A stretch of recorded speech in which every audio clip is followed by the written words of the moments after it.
Your body is designed to let go of the past. It's also designed to hold or store the past. You see, your nervous system is a flow state. Your thoughts are moving, your emotions are moving, your sensations are moving. Life is moving through you all the time. And we can allow this movement to occur, and we can stop it by contracting. This is how we manage our relationship to the present moment. And it's really through understanding and exploring and practicing this system, engaging with it, that we learn how to let go of the past. So today, in this video, we're going to go over some of the basic elements of this. And I'll provide links to some other supportive practices that you can do, maybe to go deeper, to learn and explore yourself. Okay, so again, what is the flow of your life? The flow of your life is the thoughts that you're having, the sensations that you're having, the emotions that you're having. And when life is digestible, when life is easy, possible, this flow just continues on, and there's no lag. There's nothing that's left behind. So as we sit here right now, having an easier moment, an easier experience of life, well, perhaps there's nothing that gets left behind. There's no content or experience which we are needing to manage because we're within our range of tolerance and capacity that just makes it easy to be here. But life isn't always like that. Traumatic life events, big feelings, complicated, multi-level experiences that affect you in many ways, these can be inherently overwhelming, and they can build up in our system. It creates a residue. So that what our nervous system does is it learns to store overwhelming experience. This is a really big part of understanding letting go of the past, is understanding the body has this built-in mechanism to store the past. If any experience is overwhelming, the body will store it. And this is life-preserving. This allows us to function even when we are overwhelmed or something is really too much for us to handle. It's a natural function that allows experience to be digested in the future. It's a really beautiful system when you know how to use it. We just don't want, through the course of our lives, to accumulate too much past experience. It will bog down the functioning and stop us from living our potential. Just like a computer or any other device that gets slowed down and can't run optimally. So our body works in the same way. So letting go of the past really is about empowering ourselves to digest experiences that we are storing. To do this, we're going to have to find them. We're going to have to find the experiences that we're storing. We're going to have to connect with them. Maybe that's a better word than find. We're going to have to connect with them. So often, always, that means we're going to have to go beyond our mental experience. Our nervous system works holistically. Our thoughts, our feelings, and our sensations are not three separate systems. They're part of one holistic nervous system, one body.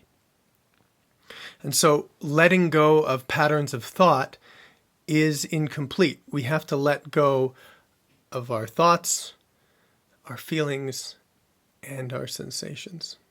So to connect with the energy of the past, we're often going to be starting with the thoughts that we have. So we will notice that we have mental images and memories and thoughts about ourselves and thoughts about other people. And this is an indicator. This is a way for us to actually connect to the corresponding sensations and emotions that are stored in our body. So to do this, we're actually going to have to first slow down. We're going to have to take time, a part of our life. We have to slow down what we're doing and bring more of attention to our body. So as I have a memory mentally, I'm also looking to see how I feel emotionally and how I feel in the sensations of my body. And since we're looking at stored experience, what we're often going to find is that there's tension or numbness or frozenness or uncertainty. It might not be easy or comfortable to connect to my body. This is because when we store energy, we use a contraction in our nervous system to hold things in place. So part of the process of connecting to the past is feeling that we are contracted or tight or resistant. That doesn't mean that you're doing it wrong. It's closer to being true that you're doing it right if you find yourself feeling tense or contracted. So as we learn to connect with the places, the corresponding energy in our body to our thoughts, we feel tension, and if we stay with it, that tension softens, and we get more information from how we feel emotionally and in the sensations in our body. A frozen nervous system returns to its fluid state. This means the past comes to life. So letting go of the past doesn't actually mean that the past leaves you or goes away from you, or you put it down like you would a rock or something else that was holding you down. What happens is the past flows through you. So whatever it is, whatever energy, whatever experience that you're holding on to, it becomes alive and fluid in the present. So we're going to have to learn to recognize that this is the healthy pathway of digesting and processing the past, is actually to feel it more rather than less. The more we try to manage our relationship and go away from the past, the more we are delaying this essential function, which is to allow the nervous system, the fluidity of the nervous system, to process what we're holding on to. So when we take these times in our life of practice, we can slow down, we can recognize the thoughts, the feelings and sensations that we are having, and we can allow them to begin to move. Everything that moves through you that's in the past, this may be uncomfortable, it may be painful, but it's less that you have to carry. It's less that you have to hold actively and brace yourself against for the rest of your life. So you're trading the comfort, or the discomfort, I should say, of the present moment and allowing this to occur for your future. What you give up is your comfort in the present moment, and what you gain is a future that has more energy and is more uninhibited or less inhibited. So as we learn to connect with the tension, we can soften into it. You can only relax if you feel yourself tensing. When you're unconscious to the tension that you carry, when you don't feel yourself as being frozen or numb or tense or contracted, you can't relax. You aren't connected to it. So as you connected to it, we look to relax, to soften. And we can do this the same way that we drop tension in our shoulders or allow our body to soften through the musculature. We allow our breathing to slow down. There's many ways to slow down and soften. And one particularly powerful way of doing it is by noticing that we're aware. So if the nervous system is a flow state, awareness is an empty space that allows movement. So we want movement to occur. There's flow in our nervous system. It may be uncomfortable, it may be unpleasant, but we can bring a space to it that allows and supports more movement to occur. The way we do this is we learn to shift our focus from what we are feeling in our sensations, in our emotions, and in our thoughts to the experience of being aware. Awareness is not a thought. It's not a feeling. It's not a sensation. It's an awake space. And the reason that you can feel your body, The reason that you can feel your emotions and your thoughts and your sensations and your breathing, and the fact that you're sitting in a chair or standing or whatever you're doing, is because there's awareness. So by shifting our focus, or pendulating, it's a fancy word for shifting our focus, we contact space. And if we are grounded in this space, we are supporting relaxation and ease. We are supporting movement, because awareness is a perpetually relaxed, open, non-resistant space. And just to clarify, pendulating to awareness is different than dissociating or disconnecting from your body. When you pendulate to awareness, you don't become less connected to yourself. You relax deeper into yourself, because awareness isn't disconnected from your body. Awareness is everywhere. The fact that you can feel your body means that there is awareness. So instead of thinking about shifting our focus as being a way of leaving ourselves, it's a way of sinking deeper into the background of our experience and witnessing our body more. And we can do this while staying connected to our thoughts, feelings, and sensations. We can do this while staying connected to our body. This is how we actually bring the support to the places where it's needed. The space that I need this movement to occur, the place where I'm looking to let go of the past, is going to be in my nervous system. So as I feel my body, I learn to relax my focus. I notice I'm aware, and I learn to witness this movement from the space of awareness. What this means is that I'm bringing the qualities of time and space to the overwhelming stored past. This is how you process experience. This is how you actively process experience. So this is something that you need to practice. This is something that takes practice. Now, one way to practice that is by meditating and by sitting with yourself.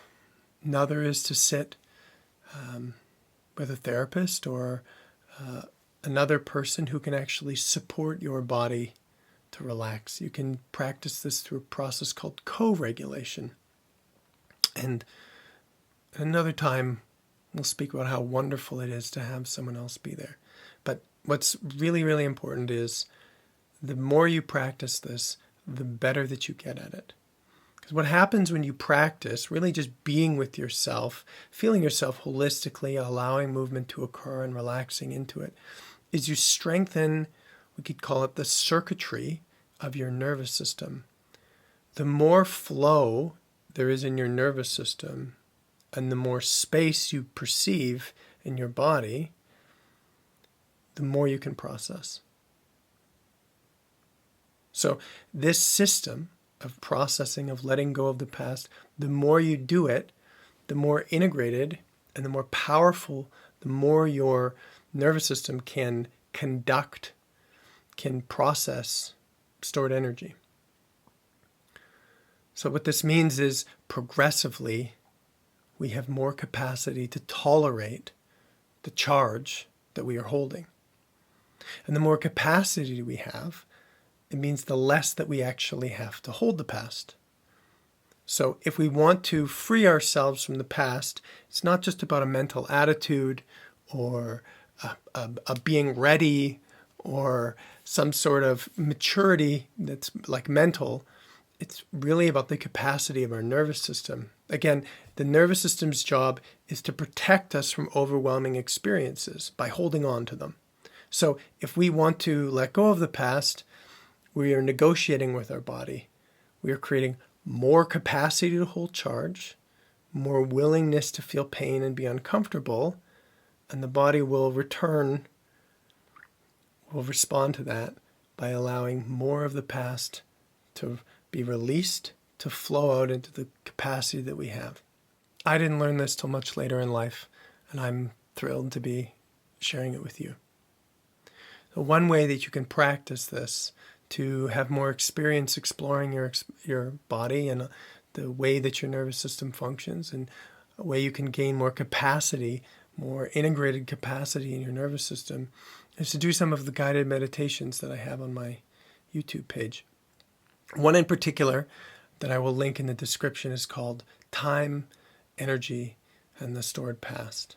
It's really a longer, slower version of the conversation that we're having now, and I recommend that you try it. Another way to develop this capacity is to work with someone who already has it, to be in relationship, to sit with someone who has this functioning very deeply embedded throughout their whole body. You could call that a therapist or some sort of guide or teacher, somebody with experience and capacity, integrating their own experience. When you sit with them, their body will help you find this place where you can allow and process the past. And what's especially important of this is, since the nature of trauma, or the nature of the stored past, is that it's overwhelming, if we go to process the past, we are essentially taking on the overwhelming past, which will then feel overwhelming. So it's very helpful and creates safety if we have somebody there with us who can help us ground it and who has the skill to help us digest this in a healthy way. There's many people who do this in the world. You look for a somatic therapist. That would be a particularly good person to do it with. This is also what I do. You can do it with me. And my mission is to create the capacity in the world for us to digest the past, so that we don't have to brace and hold ourselves, and so we can see clearly and live our highest potential. I hope this helps.